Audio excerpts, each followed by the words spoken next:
ए जानू, जब से तोहरा के देखनी दिलवा बस तोरे नाम हो गइल। हमरो दिलवा धीरे धीरे तोहरे प्यार में खो गइल। पहिला नजरिया में दिलवा फिसल गइल। तोहरे हंसी पे हम त मर गइल। गोरिया चेहरा चांद जैसन लागे, तोहरे बिना अब मन न लागे। तोहरे बातिया दिल छू जाला, सपना में रोज तू आवेला। धीरे धीरे प्यार बढ़े लागल, दिलवा तोहरे नाम हो गइल। तोहरे बिना दिल ना लागे हो, रात दिन तोहर याद सतावे हो।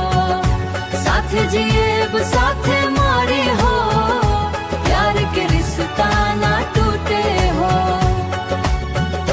तोहरे हाथवा पकड़ के सजना, पूरा दुनिया घूमे के बाद।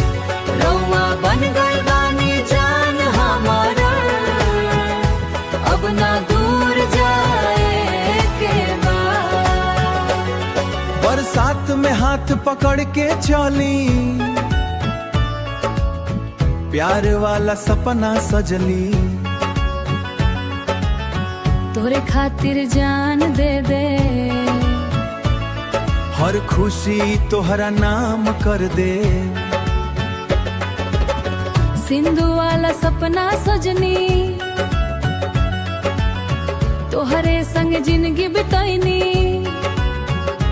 माई बाबूजी से बात करी हा, हमरा के अपन बना ली हा। दिलवा बोले बस तोहर नाम, सांसों में बसल बा तोहर प्यार।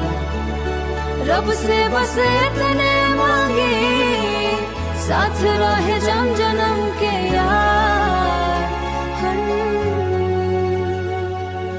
तोहरे बिना दिल न लागे हो, रात दिन तोहर याद सतावे हो।